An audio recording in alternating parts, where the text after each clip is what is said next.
Welcome to another episode of the Joy of Improv podcast. I am your host, Joel Camargo, and I'm so excited to tell you that today's guest is Abel Arias. Abel is an experienced veteran improviser in the Atlanta scene. He's a teacher at Dad's Garage Theater and also runs their corporate programs. Abel is so fun to watch play, is one of the most physical players I've seen in the improv scene, and is always bringing so much positivity, silliness, and fun into his play. Abel and I talk about what it's like to try to create art in this heavily capitalistic time and society, and what it feels like to be a struggling artist that's just trying to pursue improv and art, and how to balance life and art. We also talk about what it means to find success in improv and having practical, realistic expectations when seeking or looking to feel success in improv. We also talk about different improv philosophies and how we both view those different philosophies and how we incorporate them into our teaching. Abel also talks about space work or environment work or pantomiming. It's a huge part of Abel's play that he loves to lean into when he plays, and we have a great conversation about it. This is going to be a two-part episode. This episode is packed with beautiful insights and beautiful learnings on Abel's background. Sit tight, enjoy this episode. Here's my conversation with Abel. What's up, dude? What's up? Welcome to the podcast, Abel. I'm very happy to be here. I'm very happy to have you here. Yeah, man. I don't know why I turned Shout out into to a vampire. Well, it's Coming to America. In my head, it was Coming to America. I was a vampire. That was here. mine. So we were. Okay. Yeah. I'm so glad to have you here. I'm so glad to learn about your breadth of experience with improv. I love you as a teacher. I've seen you teach, and you have such a gift with keeping the room calm, excited, relaxed, playful. Yeah. And I feel like your play style too is so fun to watch. It's so energetic and so silly and so playful. Thank you. Can we just end the podcast right there? Yeah, we're done. Everybody, thank Abel. Thanks for being here. Appreciate it. But what I love to start with is just hearing about your background. How did you get to improv? Oh boy. I first started watching Whose Line Is It Anyway? When we moved, when I was like 9 or 10 years old, we moved to an area. Is this in the 20th century?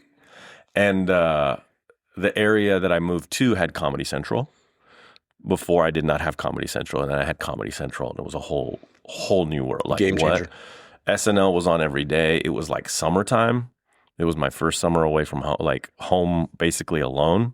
My parents were crazy at 10 years old. We're like, you're fine. You're fine by yourself, alone, new neighborhood. Yeah, that's a Latin. I feel like that's a Latin American thing, maybe. Yeah, Latinos. Yeah. Está bien, no te preocupes. Yep. Hace un sandwich. But my parents didn't speak Spanish to me. It's a whole other podcast. So I watched a lot of Whose Line Is It Anyway? The classic old school Colin Mockery, Ryan Stiles, Greg Proops.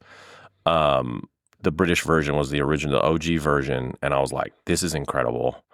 And I just kept watching and loved it. So I would rewrite like sketches, and then SNL was airing all the time, so I'd rewrite SNL sketches for school projects, and then did community theater.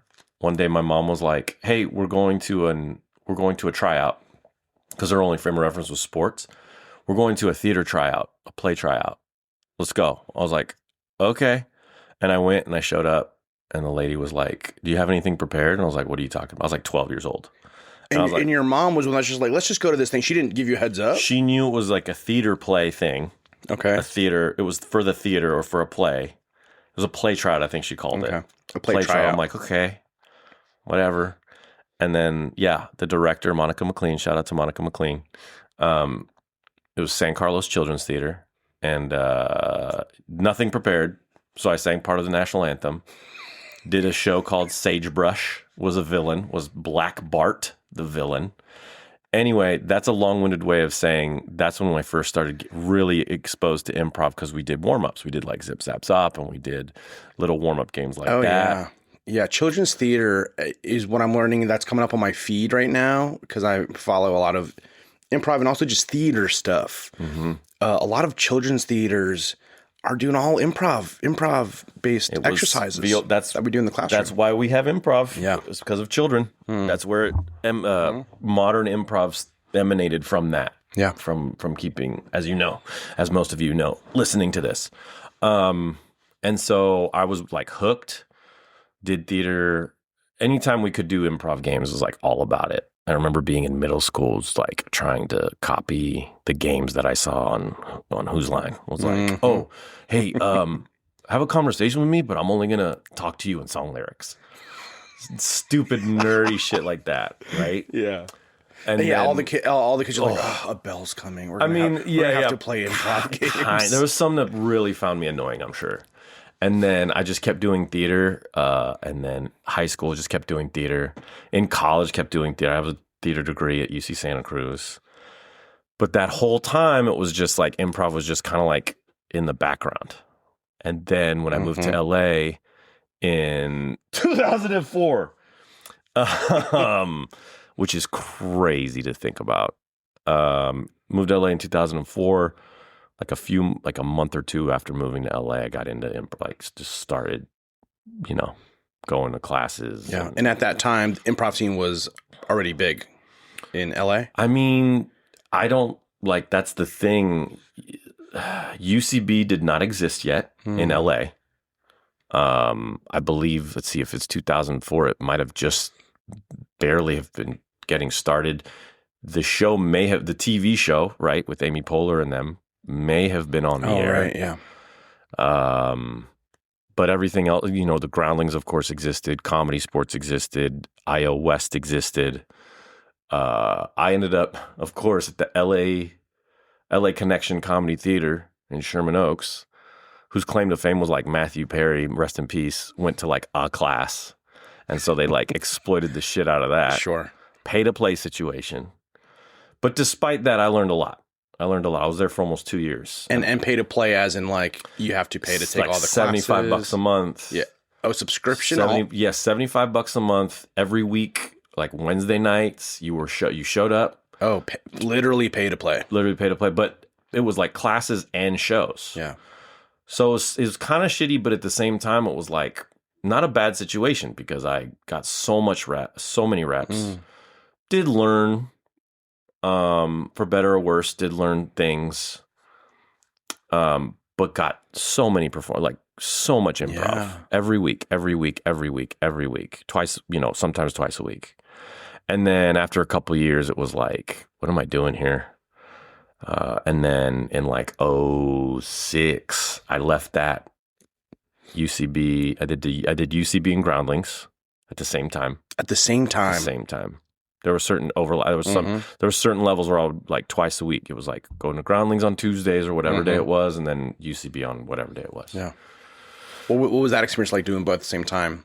Because there are different like philosophies, right? It was great. Because it really helped you adapt for not to be punny or anything. Like you really got to learn. All right, I'm here. Here's my style here. I'm here. Here's this style here. Yeah, interesting. How would you describe the Groundling style versus the UCB? Groundlings is more character-based improv, and then UCB is very game-based improv. And character-based, as in that's like their main. As in your approach is like come in with a character, come in with like a point of view, come in with like a want. And it's all like very sketch based. I mean, Pee Wee Herman, Paul Rubens came out of there. Phil Hartman came out of there. And that was all about characters, right? It's like you got to bring these characters to life. And through the improvisation, you found more things to flush out the character more. And so Mindy Sterling was one of the teachers there. You probably know her as Frau Farbissna from the Austin Powers movies. She was delightful and was like, yeah, man, just this is your point of view, and just encourage that point of view and just more questions. Did a lot of like interview type exercises and stuff like this. Yeah. I hear the character stuff, the point of view, And it overlaps so much, I feel like, with acting principles and so much of what we teach in improv too, about the emotion, the point of view, the perspective. I think the biggest shortcoming of actors and improvisers, if you want to even separate the two, is looking at them separately.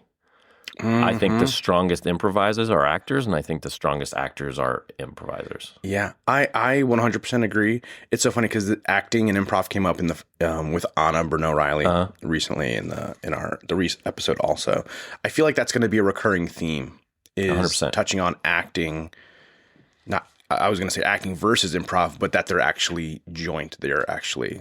They completely overlap. If you have a picture of it, does everyone know what a Venn diagram is? Right? It's the two circles. And they overlap. Overlap. So the part that doesn't overlap between improvised acting and scripted acting is like a little crescent moon, like the tiniest crescent moon. And on each crescent moon is furniture and a script.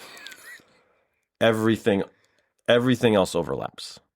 For those of you that are listening that worked with me at Drama Inc. for Improv for Actors, that's what we went over that. So like I would just like hammer it home. Like, you guys gotta, like, y'all have to stop thinking of these separate entities. Yes. They are the same fucking thing. Excuse my language, but they are the same thing. Yeah. The only difference is furniture, literally a set and a script. That's it. I believe the same, and it's so interesting because some of the improv books that I read refer to, well, what some people say improvisers, some books just call them actors.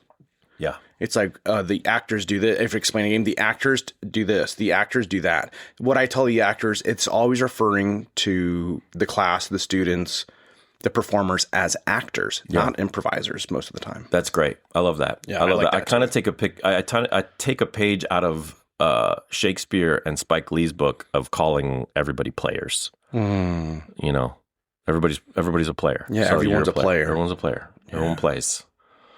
So, but yeah, there's no separation in my brain. There's zero separation other than those two little. Everything else that you strive for to be a quote unquote good improviser. Is the same thing you strive for to be a quote unquote good actor. The commitment, the emotion, right? It's the same things. If somebody's coming into improv from a traditional just improv route, what do you think is a way for the community to kind of help them tune some of those acting skills? That's a really good question. I think it really depends on the person's comfort level.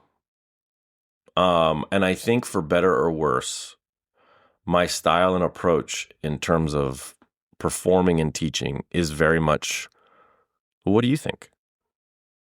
What do you like? What does that person think? What does that person want to do? Right. What do you want? Because there's not just one route. Oh gosh, yeah, you're right. If there was just one route, we wouldn't be here right now. Yep. I'd be sitting in a beautiful craftsman home, 2-story craftsman home, 5 bedrooms. You know what I'm saying? Nothing too crazy, but nice and, separate playroom for my kids, separate office workroom for me and my turntables and my self-tapes. You know what I'm saying? Like, if there was that, I just followed these steps and I've quote unquote made it. Well, here I am. If that existed, there would be no such thing as a struggling artist.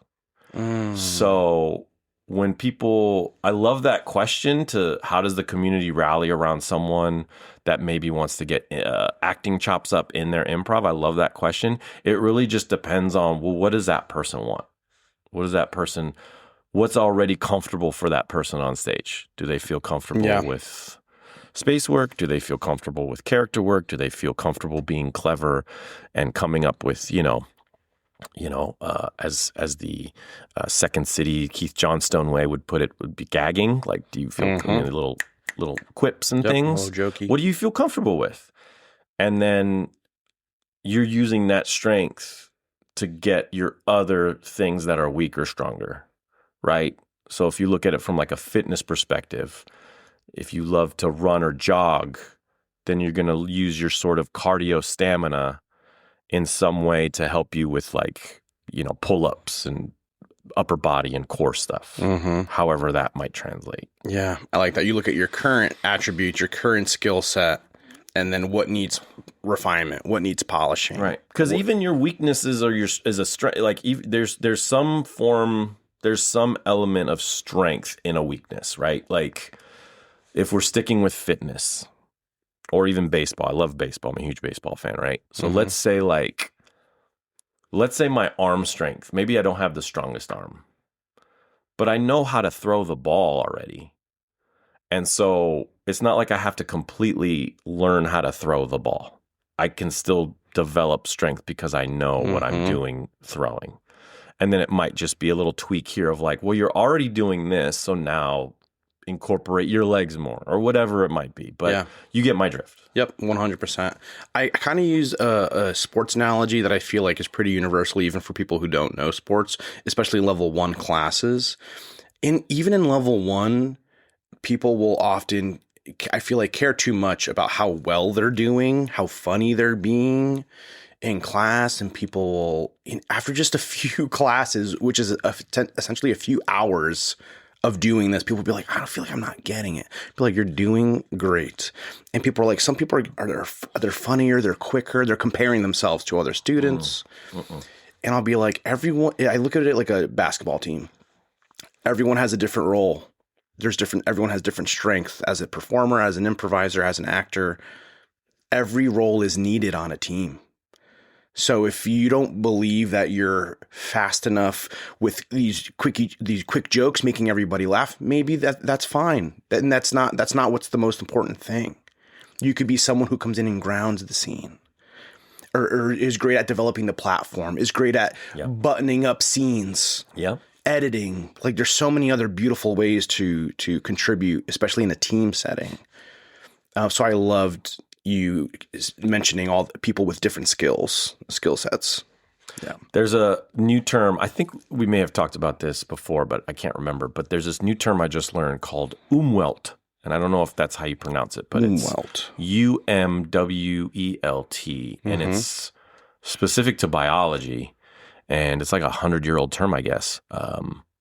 And I wish I could remember the name of the German scientist that sort of coined it. But it's basically defined as how a species experiences the world through their senses. And it sounded like I was wasted when I said experiences there. But how a species experiences their world through their senses, right? Because, snakes are different than whales, are different than dolphins, are different than birds and eagles and things like that. And we can only try and understand as much as we can about how they experience it, but we'll never experience it the way they will. And that 100,000,000% applies to any group of performers, any group of players, whether it's scripted acting or improvised acting, regardless. I can never experience a scene through your eyes. Never. I can only understand it as best as I can. Yeah. And so I think as a community, especially the education community, people that are interested in teaching, get fulfilled with teaching, etc. I think that element can be leaned into even more, as much as possible, because everybody's different. Like you just said with the basketball analogy, you got a point guard who's faster.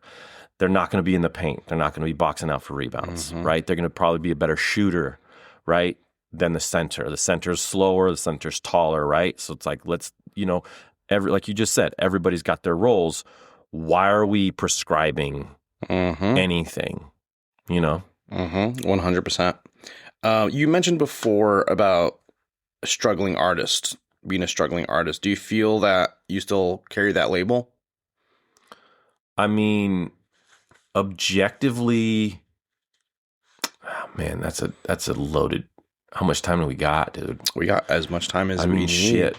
Yeah, I don't like the label, but I guess if you have to label, I don't like labels really, but if you have to label, sure. Yeah, man. When are you not struggling? Yeah. Not to sound all downy, I mean, it's real, but it's real. I feel unless you're Denzel Washington, Jessica Chastain. Yeah, unless you've made it. Right. Unless you're literally, unless acting or your art is comfortably paying your bills, then you're struggling. Then you're like making ends meet. Did you ever watch In Living Color when you were younger? Mm-mm. And In Living Color, pioneering sketch show, and by the way, Keenan Ivory Wayans, the whole Wayans family, and Jim Carrey got his start on there, his big break on there as well. But there was a sketch In Living Color called Hey Mon. Hey Mon, a Jamaican family. Okay. And the whole premise of the sketch was how many jobs every family member had. So like dad comes home, it's who was it? Damon. It's Damon Wayans. He's wearing like one of the episodes he's wearing like a pilot's uniform. Oh, I'm so tired from work. You know what I'm saying? He's tired from work. And then he sees his son on the couch. What you doing on the couch there for? Right, whatever. Forgive him the terrible Jamaican accent. The son is complaining about it. He's like, "What you complain? When I was your age, I was a gardener, a postal worker. I was a milkman." And like he lists off like 12 jobs that he did when he, and it's like, I think about my acting career. I think about my career. I think about the majority of my adult life, and that's literally that sketch. I've been I've been let's see. I've been a library page. I've been a tennis coach. I've been an after-school sports coach. I've been a Lego technician. I've been a performer. I've been a tour guide. I've been, luckily enough, I only held down like, I don't know, 6 or 7 gigs in my 15 years in LA. But only the first maybe 4 years were like, oh, this and this and this and this and this. And then after only like a first few years, I got like 2 or 3 gigs that sustained me while I could still go audition and stuff like this. Cool. So those were paying the bills. If I was blessed enough to land a role, mainly commercials, those would really be great. And honestly, in 15 years in LA, I think I maybe had 2 years where acting, well, more than 2 years actually, because I was acting at Universal Studios. So, but if you don't count Universal, booking commercials and things like this, there was maybe 2 years where those paid the bills and I didn't need to do anything else. Wow. Yeah, that's incredible. So struggling artist, that's the very, very, very long-winded answer to your struggling artist question. I feel like capitalism doesn't make it easy for people to focus on their art. Well, that's the point, right? Yeah. That's the point. It's not supposed to be easy to. The point of capitalism isn't art, right? There's it's money. Profit, yeah, it's profit, and we're just cogs. We're just expendable cogs, essentially. Yeah, it's kind of sad. We've spoken about this before, but it almost feels like also capitalism leaks into the art too, because we are like trying to monetize everything. I thought about this earlier, yesterday, I think, or the day before. I realized that I think art is the only thing where humans simultaneously. Let me go back. Mm-hmm. I think art is the only thing that simultaneously needs humans and also needs to do away with humans at the same time. Because humans are the ones that fucked it up anyway. We that fucked up art? Yeah. What else is fucking up art other than humans? Mm-hmm. Money's not walking around with legs and a brain, right? Humans are trying to exploit it, trying to make money. Yeah. The whole, every other, progressive, satellite progressive anything is, pissing on AI and all this. Mm-hmm. And it's all because that's anti the AI part of art, right? And it's like, yeah, well, who do you think created AI? Isn't the computer just emanate from a fucking bacteria pool like Terminator T-1000 humans programmed it. Humans made this thing. And so humans decided we can make money off of it. This is a reason why acting is called the second oldest profession, right? They decided, we can make money off this as performance. We can make money off of this. We can sustain, which is all well and good. And at the same time, all of the shit comes up that is too problematic to even deal with. Because then why are you doing it? especially out here in Atlanta, no shade to any actors who may be listening. But, a lot of the acting community or a lot of the Atlanta community that dabbles in acting literally just wants to be famous, literally just wants to be on TV. I think that's a lot of people. That's a lot of, and not just Atlanta. I mean, I think that's just a lot of people in general. And that's like, okay, why? What do you want to be famous for? That's a legitimate question. I'm not trying to be an asshole, but at the same time, that's kind of what it perpetuates, right? And then you have all these other things that fall in line because and that just so much becomes problematic about, okay, we can make money off of this, right? Because going back to your original points, like capitalism has really fucked up this idea of art, where it's like, why can't I just literally pack up my car, my van, whatever vehicle I got, I get to go put on a show, and then you give me like a really good sandwich, and then I can go do another show, and then you can fix my sink, or you can fix my roof, and I'm gonna go entertain, like we got a birthday party coming up, right?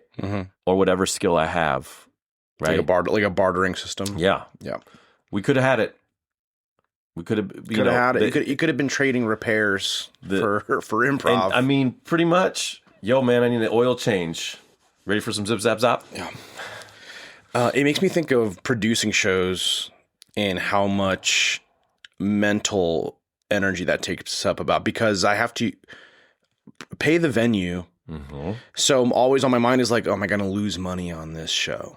Because it's one thing to not make money from show, but if I'm also losing money and needing to pay my bills, that's tough too. Oh, yeah. And so now you've incorporated a stress aspect to something that you love. Yes. It's brutal. And where does that stress come? I mean, I don't want to deal with this. Yeah, and us both actually as independent teachers too in the community where we like run our own classes and our own education stuff. It makes me think of that too. It's like just thinking about pricing and especially with musical, because we need to pay 2 teachers, like the price jump there so that it makes it worthwhile for 2 teachers to take their time out is tough. It's really hard. It's tough to grapple with, like, well, can everyone afford this? And like something that helps is Justin and I have like implemented like payment plans. Great. Like community discounts that support the other theaters and programs. So like if someone has taken Dad's Garage program, levels 1 through 4, they get a discount. Someone who went through Whole World's program, they get a small discount. Madeline's classes get a discount. So like just to kind of give some, I feel like it's so cliche. You get to a new theater or a new school and they're like, you got to start over. You got to just pay and do your thing. Yeah. So this is a way that's like, all right, well, we could knock off a little bit of the price for you at least if you've been educated elsewhere.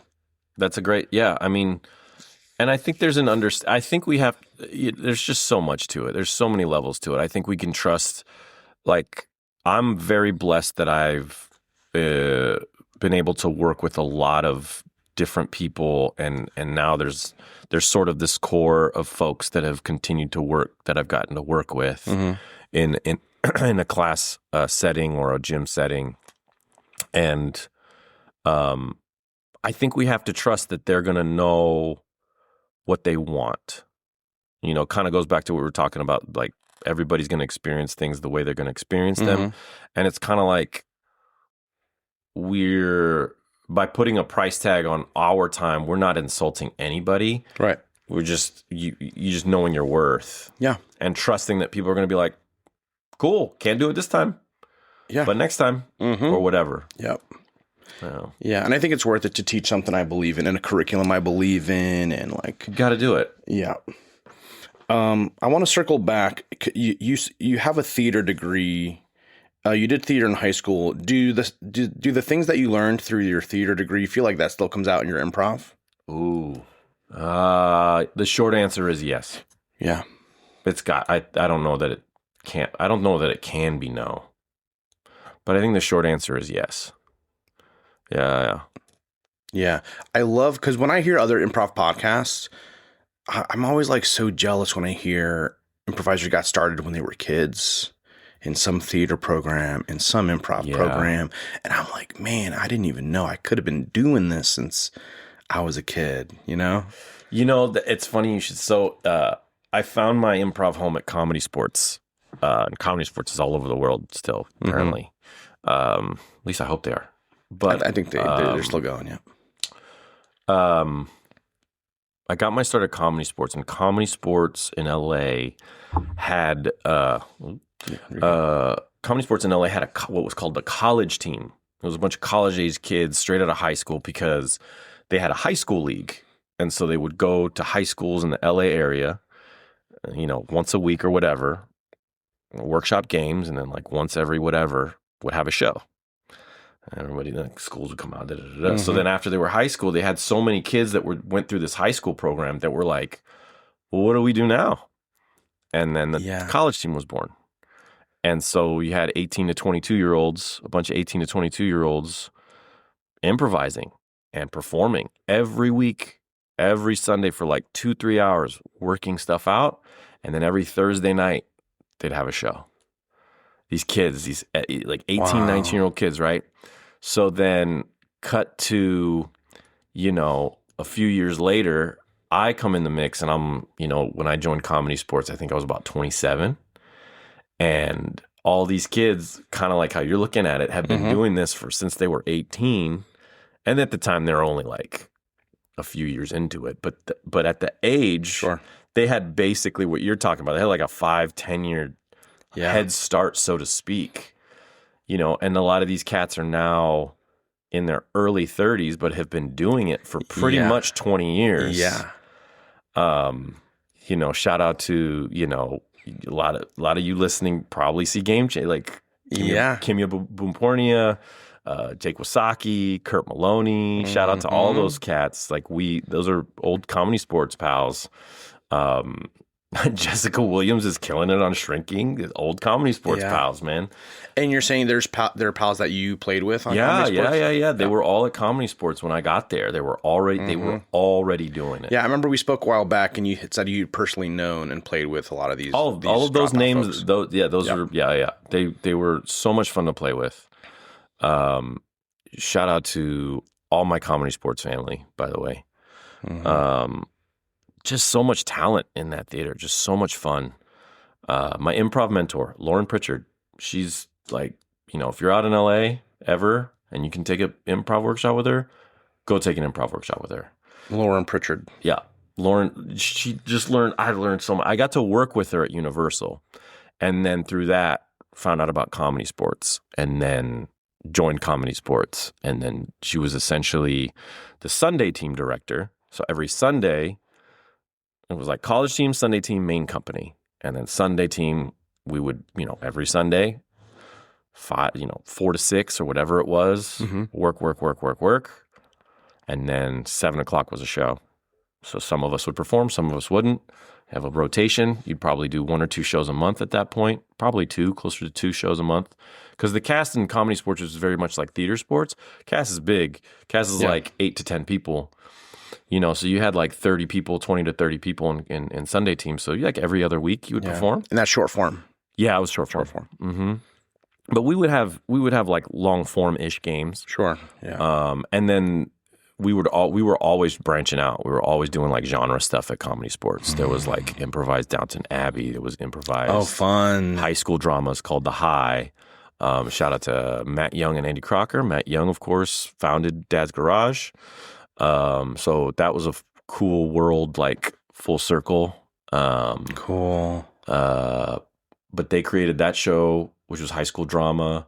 Alex Fasciani created this show called Neon Improv Cigarette and asked me to co-direct it, which was like neo-noir, like Miami Vice kind of thing. Really heavily music-based, a lot of scoring. Cast from Comedy Sports also started The Resistance, which was improvised action. A whole improvised action movie. And they brought out stunt pads. They had like the full thing. It was dope. I got to do the scoring on the later end of that run. But the show was incredible. So much fun. Had a residency at iOS before iOS, stopped. Yeah. But what was I that? don't even remember. I don't remember what we were talking about. But all these young cats there. It was just so much fun to play with, and they were still learning, and you're still learning. You're always learning, regardless of where you are in your journey. No matter what, I would love to take a class. I hear, you hear gossip or you hear rumors, you hear things, and you wonder, like, you see a lot of people that have been doing it for so long, and you're wondering where they're at, and it's like, are they teaching? Are they doing stuff? You're always learning. Always, always, always. Yeah. Chris Tallman. Never stops. Yeah. Never stops. Chris Tallman was also at Comedy Sports, and he would always bring a notebook. Like I got to work with him doing The High and other shows at Comedy Sports.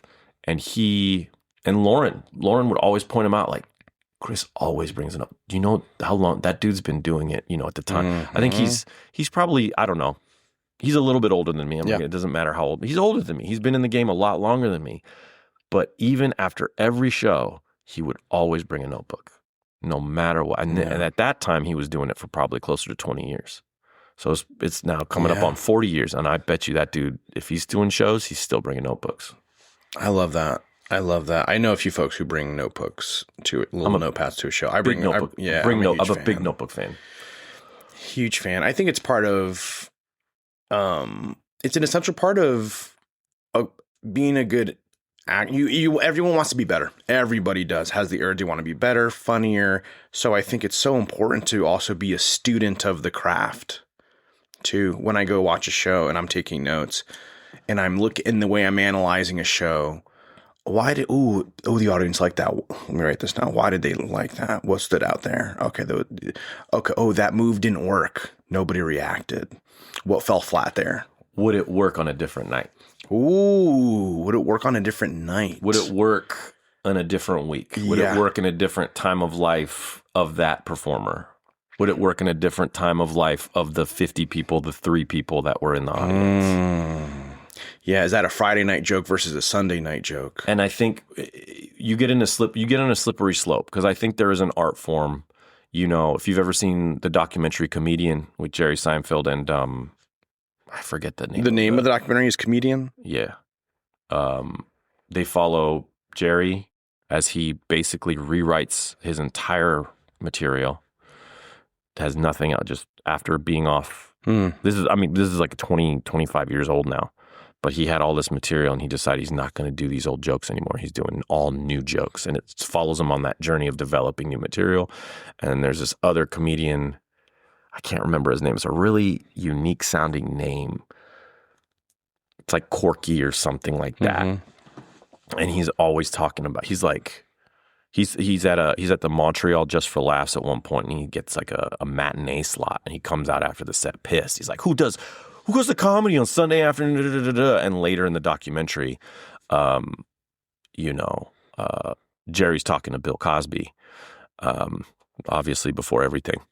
And Bill's talking about, what do you mean Sunday? Like, it was a Sunday, ironically, it was a Sunday afternoon, and it was like he had the crowd rolling, and he's like, it doesn't matter what time. So I know it's contradictory to what I was saying earlier. Is this a Sunday night joke versus, or would it work at a different time and a different day? But I think there is a testament to, like, what you were saying. There's a testament to just feeling comfortable no matter what. And I think when people look at how do I become better or funnier, I think it's actually the more accurate description is how do I become, what's going to make me more comfortable? Yeah. I really think that's it. I don't think there's such a thing as better. Because I think, as good, as quote unquote good, I think I am, I could probably do a show wherever. And if there's 100 people watching, there's going to be like a few people that are like, right. To Can't make everybody show. happy. Yeah. And whatever. People might, I might get that label. Oh, he's one of the best improvisers, blah, blah, blah, blah, blah. but a few people are going to disagree. But I feel very comfortable. You know what I'm saying? So it's like, if you have a format, if you have whatever, this is what we're doing. Yeah. What do I have to hit? Tell me what I have to, tell me what's a no-fly zone and tell me what's good to go, and let's go. Do you think to reach that comfort level, that confidence level, it always comes up, is it just reps? That's a really good question. Reps and time? I really think it is. Yeah. Because in no way, like, so let's just say summer of 2004 was when I first started just really, I've been consistently doing improv since 2004. This is coming 22 years, which is absolutely boggling. Like, that's absolutely, that's half my life. It's coming up on half of my life. I've been consistently doing improv. At no point in my journey, at no point was I ever, you know what? I'm really good at this because of ... I'm really good at this because I was at the LA Connection and then UCB and then Groundlings and then I did shows and then I did this and there's no, you're never looking at it that way ever. As much as you like to think like, okay, if I make this move, if I do this thing, it's going to set me up for success here, right? The 5-year plan. It'll be this class. It's going to move the needle, It's going to be this next class I take. It's going to be a game changer. I hear, dude, like there's so many, like I hear so many, you know, acting coaches and acting schools and improv schools and like, and they say shit like, you know, nail your self-tapes if you do this and, you know, have a better scene if you do this. Like, what the fuck does better mean, dude? What does better mean? What does better even mean? Yeah. It's all subjective.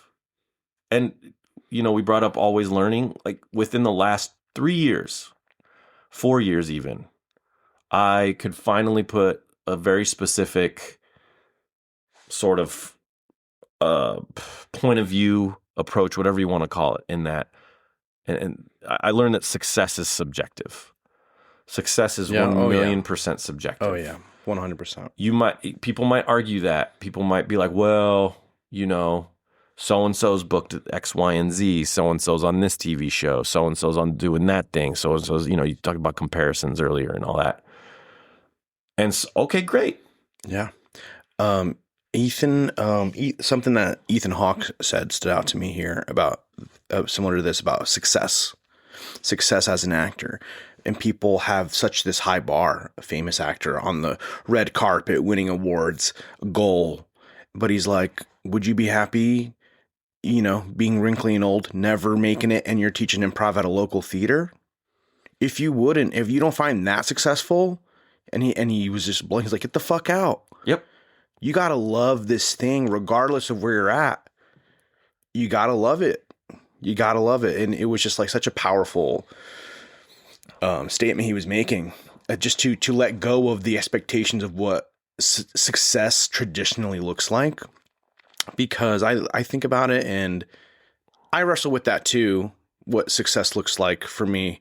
And I ground myself in when I'm reminded that in this adult life with all these stressors, financial, political, familial, that when I get a break to play make-believe with friends on a stage and an audience, it all goes away for 30 minutes, for an hour, for whatever it is.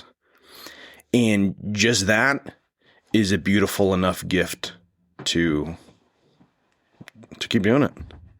I agree 100%. Yeah. Yeah, I think, it's. I agree with Mr. Ethan Hawke. And I remember I was teaching at the American Academy of Dramatic Art in LA. Rest in peace. That campus is now closed, sadly. But I remember I would tell students, like, you have to reconcile right now that the odds are not forever in your favor. I didn't say that, but the odds of you holding down 1 or 2 jobs while you continue to audition and book, that is the odds are, that is your life. That is the extent. That's the life. That's the life. For better or worse. So you better love it. You better love it. I hope that you love it. I remember Tara Oaks and I had a discussion about like how problematic saying, well, you got to love this thing. You got to just love it. Because it is in terms of the art, like loving the art. Yeah. Like basically, I think we noted how like kind of uncomfortable saying to somebody, you better love it. You better love it is, which I agree with to an extent. Because there's truth in like, yeah, you really do have to love it. But like, I think we didn't get to really deep dive in it, her and I, but it felt like where it was going, and she could totally call me out if I'm totally wrong. It felt like where it was going was like a slippery slope of like, now you're starting to quantify what that looks like. Because I've still fallen that trap I'm currently in that trap of like super, super existential cry of like, am I still an actor? I haven't, like... all this shit was going on in my life, and I had no desire to do these auditions. I couldn't. I had a sick kid, and I wasn't going to be like, hey, kid, the only thing you want from me is to sit next to you while you, like, fall asleep or watch your show. Like, hold on while I go do a self-tape. Yeah. And, like, wow. Getting emotional here. Yeah. That was very unexpected.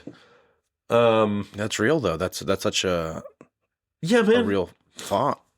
But coming out here, and even before my wife and I had kids, you have it's kind of died off a little bit, which is very nice. But that idea of like, what are you doing for your career? You got to be doing something every day for your career if you want to make it, and this, that, and like, okay, maybe there's a semblance of truth to that, but like, also, fuck you. Yeah. Yep. Like, who are you? Who's determining this? And going back to the success being subjective thing, not to get all morbid and shit, but like, I die tomorrow. Am I a success? Am I, did I do it the best that I could do it? Mm-hmm. And overall, I can say, yeah. Yeah. As much as there's other shit that I would like to do, as much as I want other things, blah, blah, blah, blah, blah. I'm a good husband. I'm a good father. I'm a great, I'm a good improviser. I have fun. You know what I mean? There's things that I love to do that I got to experience in my life, and I'm continuing to do as much as possible. Right. And doesn't that make me a success? Mm-hmm. I don't know. Maybe. But also, who's asking and who cares? Like, yeah, who's asking? Who cares? Like, I have people that I love, and I have people that are around that love me, and it's great, and that's it. That's really it. That's beautiful. Yeah. I don't know. And it's that weird thing. It's almost contradictory, but it's dialectical. Would I love to be on SNL? 100 fucking yes. Are you kidding me? The idea of like staying up till 4 a.m, right, honing a sketch, pitching it, blah blah blah, meeting whoever and working with whoever, blah blah blah. That's something that I've, since I was like 11 years old, thought like that would be incredible. 10 years old, doing a Hans and Franz sketch in 5th grade with my buddy David Steger, and calling up our buddy Tony Sassano up, and like, you know what I mean, doing a version of that, thinking like, yeah, one day, people signing in my yearbooks and shit. Can't wait to see you on SNL and all that shit, right? Not I'm 40, about to turn 45, and it's, have I quote unquote come close? Well, if by come close do you mean that I've like worked with people that are on SNL, or know a person that knows a person on SNL, or know someone that wrote on SNL? Yes. In that regard, yes, I've come close. But have I auditioned? No. Have I? No. So anyway, I'm going off the rails. Yeah. It's one of those things that you just constantly deal with of that identity and artistic and doing what you love. Yeah. And I'm just seeing more and more, speaking to my friends and colleagues, it's such a common struggle. It's such a common battle that I think artists are dealing with now more than ever too. Because I think it's becoming harder and harder to want to commit to an art, to want to do something while trying to survive out here. Yeah. That's always been the case. I was very lucky in LA that my side gig, quote unquote, was performing. I got to do improv at Universal Studios Hollywood. That was my bread and butter. That's a whole nother podcast of the BS that At Universal? had. Oh God. Yeah. The management at the time was absolute garbage.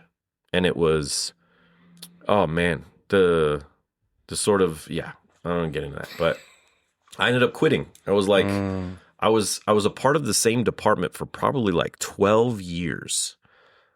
10 years rolled around. I didn't get any kind of recognition.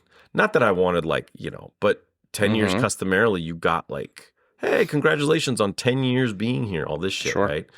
Nothing. I quit. I was like, I'm putting in my notice. No one was like, what? No. Nobody cared? Other than my castmates? Right. Nobody cared. Lauren, I worked with Lauren Pritt. Lauren was so proud of me. She's like, I'm so glad that you're doing that. Lauren sounds like a good She's the leader. best. She's absolutely the best. She's still doing it. God bless her. She is still doing that. That element, the New York improv element, is coming up on 20 years. We originated that element, and she's still doing it. And I would, in a heartbeat, are you kidding me? If I still could do that gig, I would. Wow. Because it's like, it's performing. It's not the best money, but you're performing and you're having a good time. It relates to what you love and are passionate about. You still get to do it. Again, it goes back to the success thing. Like 15 years ago, I would have told you, like, I wouldn't be caught dead doing a theme park if I'm in my 40s. But now, I'm like, shit, making it after the reality checks come in and the reality checks, but also understanding that success is subjective. You still you're still delighting people. You're still having a positive effect on people. People spend how many thousands of dollars? Some people, that's the only time they'll ever be in California and they get to set foot in that theme park. Yeah. And you get to make them smile. You get to make them laugh. Right? When I was a tour guide, same kind of shit. It's the only time they're ever going to be on an actual movie studio set. They're not actors. They're not going to be on TV. They don't have any goal or aspiration to do that. And you're making them laugh, and you're showing them where, you're showing where The Sting was filmed. You're showing them where, this movie and this commercial was filmed. The Back to the Future was filmed, right? You're showing them all these cool things. And they're just like, oh, you get to do that. You telling me that's not successful? That's what isn't? A beautiful experience. I wish I had more of that mentality then. I think deep down, I think in a few layers down, I think I did, because I really loved to do. I really enjoyed myself working at that theme park. I met my wife at that theme park. It changed. Working for that company changed my life. Wow. 100%. You met your wife there. I met my wife there. Yeah. Was she in the audience? Was she a spectator? No. So she did the Terminator 2 stunt show. She was a Kimberly. It was like they had a host, and you were like, I don't know if anybody's out there ever been to the Terminator 2 stunt shows. It doesn't exist anymore. But you would go in and you were like visiting Cyberdyne Systems. Come and take a tour of Cyberdyne Systems, high tech, blah, blah, blah. And she was your host. She was like, hi, I'm Kimberly. Da, da, da, da, da, da. I actually never got to see her do it. I wish I did, but I never got to see her do it. But she would be the host, and then she'd get killed by the T-1000. So she'd get like she'd get held up, by the neck and like thrown down into a mat. Like, oh my gosh. He was a super stunt show. So and then so like John and Sarah Connor come through and like, you've got to get out of here, and all this shit. Anyway, like on a screen? Yeah, but also like this sounds vaguely familiar. They had it in Orlando. I may have been there in Orlando. Yeah, they had it in Orlando when I was like 6 years old. Yeah. So anyway, she was doing that, and then Universal had sports leagues. They had volleyball, basketball, and softball, and so I played pretty much all of them sometimes because it was just fun to get exercise. But softball was my jam. I was like, let's do this. And that's how we met. We played softball. We were both in the softball league, and we knew mutual people that were like, I was playing softball with, or she was doing the stunt show with. And then so we met, and then I was always like, "Hey, what's up?" But it was like the timing wasn't right forever, and then like 6 years after we initially met, we reconnected and started dating. Wow. So anyway, I mean, what that gig. Beautiful. Seriously, I mean, that gig also, like, for the tour guides, they did showcases for industry, for agents, and I had an agent, but when I did this one showcase at the end of 2010, another agent approached me and was like, "We want to sign you commercially. We want to sign you commercially," and I was like, "Okay," and I did, and like 2 months later, I booked my first national, or 3 months later, I booked my first national commercial. Sweet. And that was like, from there, just a bunch, just like auditioning so much and booking a lot, pretty much, for, not to even quantify it or anything, but it was great. And that, just because of that company, because of working for there, working. You never know when it's going to happen. And that's the thing. Like, another thing that, we talked about, no one does this thing for this specific goal. I didn't apply and go through the audition process of being a tour guide because I'm going to get an agent and meet my wife. Right. You know what I'm saying? Like, I wanted to be a tour guide. It was going to be fun, and it was going to be a way to perform, and I get to be. And they did. Not to be. They did prop up the fact that you would be in front of industry and you'd have that chance. So for an actor, this was a good gig because it was part-time and all that. So they did play into that aspect. So yeah, I did scratch that itch of that possibility of like, ooh, I might make it. Yeah. And for a young, scrappy actor on the scene. Oh man, I'm going to make it one day. Yeah. The world's going to see. I'm going to give the best tour and be recognized. I was probably so obnoxious, but I had a bit towards the end of the tour, I would say. What would I say? I would say, well, folks, we've just about come to the end of the Universal Studios studio tour. And when you get home and talk about your experience, you can say that you had the best tour from the 5 best tour guides. Abel, and Abel, the top 5 best tour. I literally would say that. That was so fucking egomaniacal. That was your tagline every time? Not every time. Sometimes I'd be like, "Hey, you switch it up." Some of the 5. You got your tour from the 5 best tour guides at Universal, and then I would just put my name in on the top 5, totally biting off of the Chappelle Show Dylon bit, like the 5 best MCs. Dylon. But yeah, it was fun, man. It was such a fun time. Looking back on it, it's like. I got a buddy that still does the tours, and he's got it so handled that he'll shoot me texts while he's like, "Yeah, just doing a tour right now." And I didn't do tours that long to where I was like texting fools. Were you able to juggle doing the tour? And I was doing I was so focused on get the right clip, show the DVD the right clip, and cue up the DVD player and do a bit and this and that. This is ridiculous. Nice. You mentioned Lauren Pritchett before, and was she in a teaching role, or was it a management role, or like, what was that? Lauren Pritchard. Lauren Pritchard. Yeah. Pritchard. Yeah. Lauren at Universal. Mm-hmm. She was we were performers together. She was never in a management role. Who were some of your favorite teachers? I guess oh gosh. See, okay. This is where I think if you have to quantify, or, going to a very, standard, basic description of like, I could have done better. I wish I took more classes with different people. I wish I took more classes. Yeah. Because I did the whole UCB track and I did the whole Groundlings track. And I think that concentration of improv, once I landed at Comedy Sports, I just felt at home there. I just felt like everybody's here to improvise and have a great fucking time. Yeah. At Groundlings at UCB, it was not necessarily about that. And I can't speak for everybody that was doing those classes then. This is 20 years ago. But Groundlings was very much about you had a big contingent of folks like, I'm going to take a couple levels of Groundlings so it's on my resume. Because, as an actor, having that improv training on your resume, especially in commercials, like 90% of the commercials I went out on was like improv training, improv background a must, improv background a must, improv background a must, right? And this is like 2010, but at 2010, I hadn't done anything else but comedy sports and like a long form team. And I think in 2009, I joined a long form team. And so I was just doing shows and working. Or I should say, when I say working, I mean every week I was going to improv practice.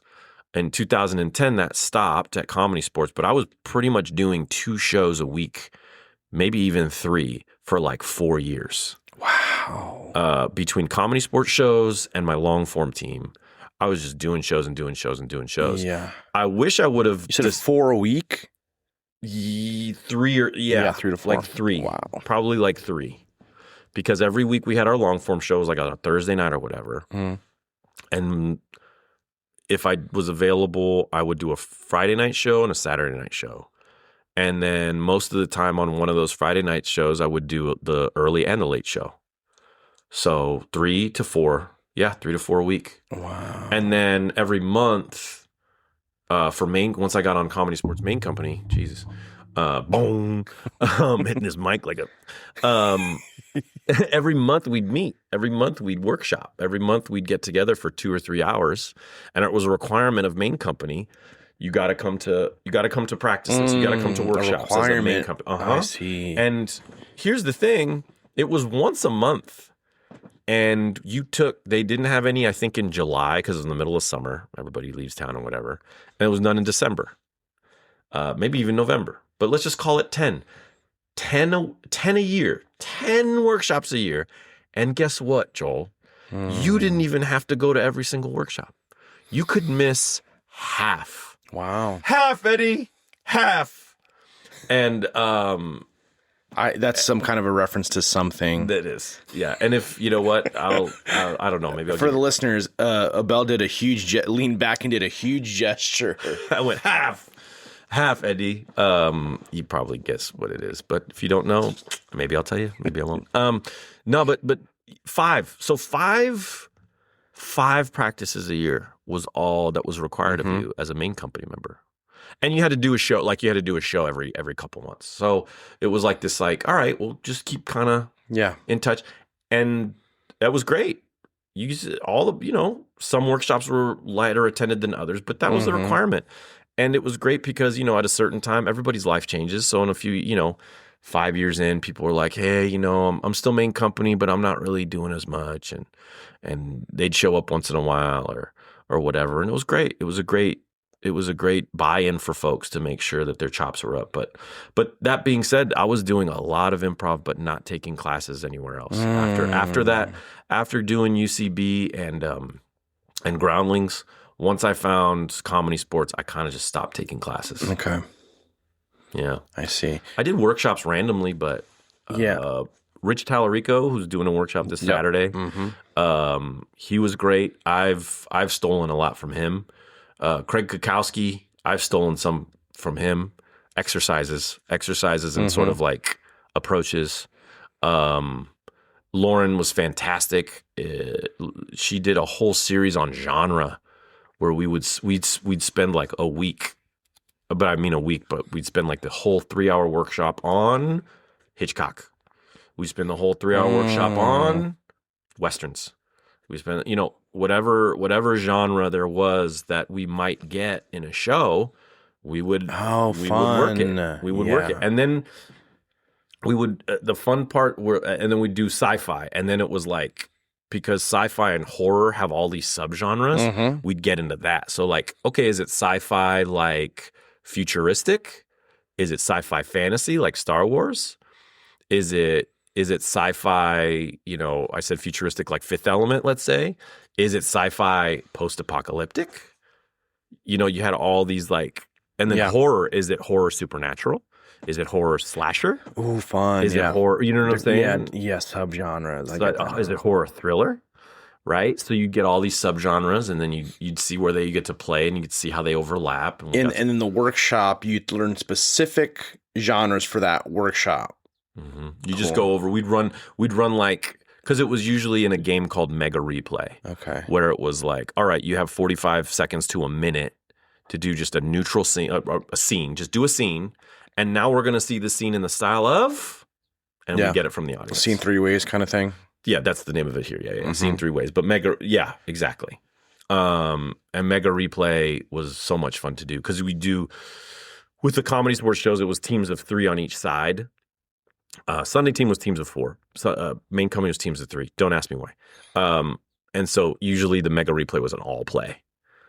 And so we would have like, all right, the red team will do the initial scene, and then the red team will do the second scene, and then the blue team will do the, so Western for red and sci-fi for blue, horror for red, and then all the different elements and the variables would come to that. But yeah, we would work on that. We would work on genre. Lauren was fantastic with characters. Lauren gave me one of the best pieces of advice improv-wise I ever got, which was, she had the sandwich mentality. So everybody out there that's like looking to interest in teaching and all this, when you give feedback, you sandwich it with a compliment, right? You sandwich your criticism or your critique with compliments. So you're such a strong. So I remember this. It was not verbatim, obviously, but you have such strong characters, and there's such strong points of view. You got to be affected. You're not changing. You're coming into this scene as whatever character, and you're staying in that emotion. You're staying in that point of view. You got to be affected because your characters are so strong and they're so much fun to watch. This will up that game. Yeah. And I remember what a beautiful sandwich method example. Yeah.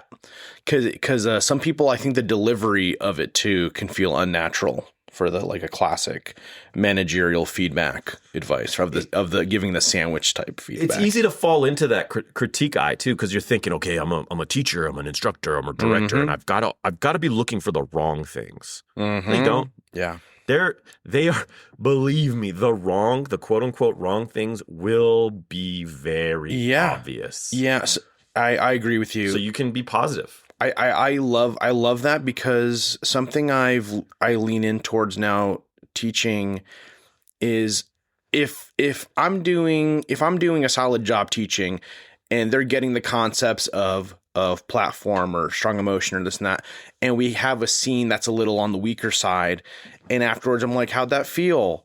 And they already say, I could have leaned in more on that emotion, or like, yeah, I didn't know where we were, so it made it hard to figure.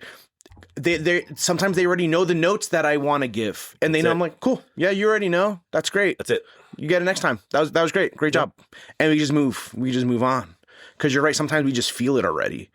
You already know. And they just need positive reinforcement most of the time for the things they're doing well. Absolutely, it's art. Yeah, it's fucking art. There is no reason to make it academic. It's fucking art. Ooh, I feel like that's a hot take. Because I feel like there's two styles. There's two styles of teaching.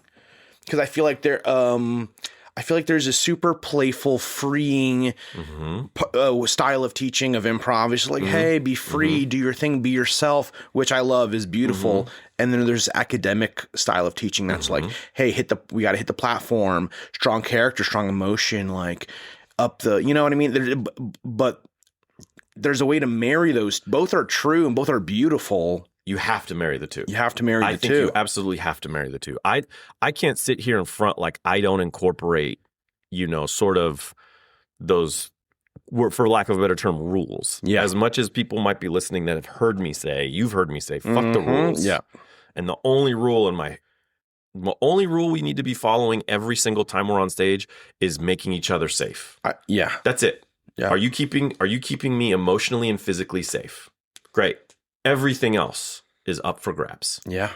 Because I think you will have those tools. You will, like you just said, as your example of giving notes, you will have those moments of, okay, we didn't know where we were, we didn't know who we were, and this and that and this.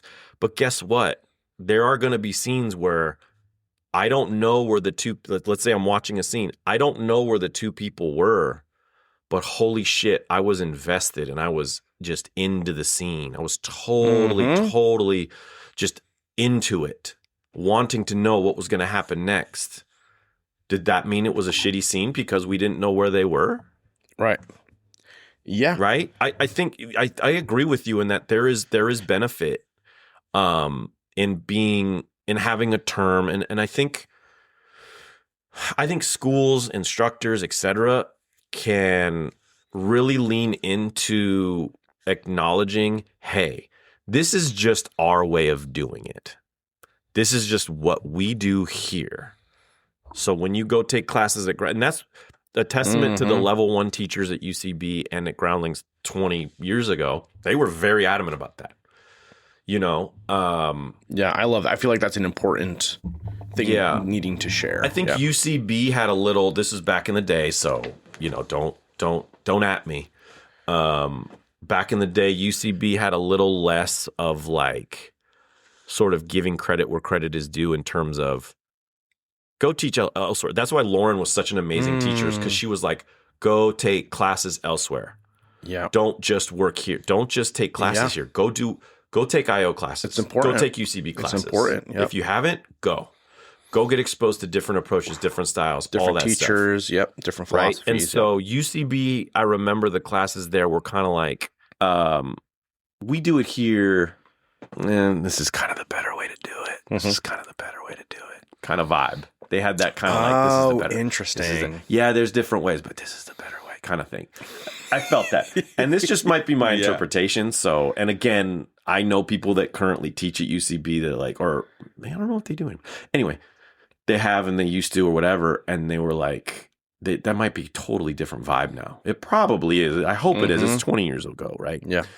The improv scene was also very different 20 years ago, at least in LA. And Groundlings was very much like, yes, this is our way here, not knocking any other way. Like, this is just our way we do it. That's it. You want to do it this way, go there. You want to do it this way, go there. But this is the way we approach it here.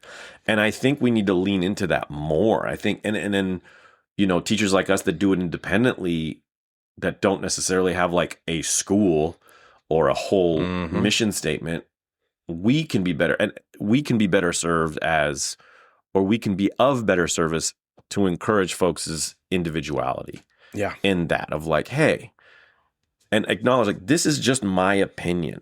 When I teach or run the gym or whatever, it's just like, hey, this is just I make that almost every note. Hey, this is just my opinion, so take it or leave it. I'm wondering about ... And I think people can do more of that, even in an academic sense.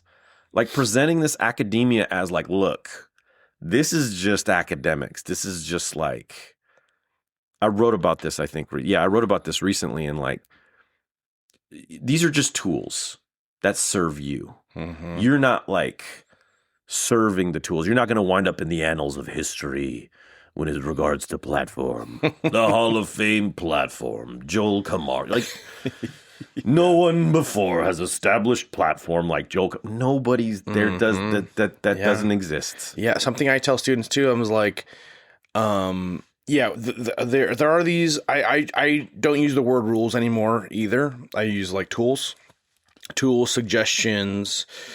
Because I've seen scenes, and sometimes when people are having trouble like the platform and this and that, and I'll say I've seen scenes that have a clear platform, strong emotions, a tilt, and sometimes that scene falls flat too. Yep. It can have everything. It can have everything that we're talking about and still fall flat. Yeah. For one reason or another. These are just tools you can pull out when you need them. That's it. I've seen scenes where we say talking heads, 11s, 2 people just standing there. We don't know who they are, where they are, what they're doing. And I've seen those sometimes be hysterical. Hysterical. Yeah. So they're just, So when I'm also like, fuck the rules, right? Follow the fun, follow your instinct, and just support the person on stage with you. And the beauty's going to come out. Yep. It's what we talked about earlier of when you said, this is going to fall flat. Well, and that's why I asked, would it have fallen flat the next day? Would it have fallen flat the week before? Mm-hmm. And that is really tapping into exactly what you said, just connecting with your scene partner, just being right there in the moment. There's a documentary called The Last Dance. It's all about the Bulls, the Chicago Bulls. It's like heard of it. Yeah, heard it was good. It's so good, especially if you're a basketball fan. Even if you're a sports fan by any sense, watch that documentary. It's so good. In the spoiler alert, the Bulls win. But Michael Jordan retires twice. He plays baseball in between his first retirement and his second retirement, and then he comes back and just dominates. Anyway, a quote that I've attributed, that I've referenced in my newsletter or whatever and other places is his biographer. Michael Jordan's biographer is like one of the last episodes. Michael Jordan's biographer says something to the effect of, Michael wasn't necessarily the best basketball player. He wasn't the best shooter. He was, I'm not saying he wasn't good, but he wasn't like the quote unquote the best. And again, this quote is not verbatim. But what Michael did better than anybody else was be completely in the moment and just understand what the moment needed. And he did that better than anybody else. And I heard that quote and it just hit me like a ton of I was like, that. That's I'm writing that one down. I was like, that's it right there. That's it right there. If that's every time we're on stage, every time we're doing a scene, that's because that's all that matters. Yeah. That's all that matters. That moment that's right there. That's all you have. Eckhart Tolle's Power of Now, Zen Mind, Beginner Mind, is another book. On the basketball tip, Sacred Hoops by Phil Jackson are all three books that I recommend to read in terms of finding that way to connect and just be there. That's it. I got shit I got to do today, but guess what, Joel? The only thing that matters right now is our conversation. There's no connection right here. There's no benefit. I can't help or hurt what I have to do later today by thinking about it right now. Nothing I can do right in this moment that will help whatever I got to do. Me thinking about picking up my kids right now is not going to make me any more or less on time. You know what I'm saying? I just know that at some point I got to do it, but why think about it? There's not, you know what? You know when I get to think about it? When I'm doing it. When you're doing it. In that moment. In that moment. Oh, that's beautiful. I wrote that. Understand the moment. He was the best at understanding what was needed. He was just so in the moment. He was just so in the moment. And it's like, that's something that every time. Yeah, I want to take that one away too. I feel like that's a good one. I want to say thank you to Matt Isaacs. Thank you so much, Matt, for editing these episodes. Matt is a talented and kind member of the Atlanta improv community. If anyone out there has any audio editing or song mixing needs, please reach out to me at joel@thejoyofimprov.com. I'll connect you with Matt and get you on your way to getting some clean, fresh audio. If you're enjoying the podcast and you want to support and keep this podcast going, you can support in one of two ways. You can leave a 5-star review, and if you do, please leave an improv topic that you want us to discuss, or perhaps a question for a future guest. Another way to support the podcast is to give a monetary contribution on our Ko-Fi page. Anything helps. $1, $5 does not matter.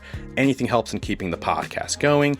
You can find the link to contribute in our Instagram or in the link in the episode description. Thank you so much for listening. It means so much that you're here. See you next time, and scene.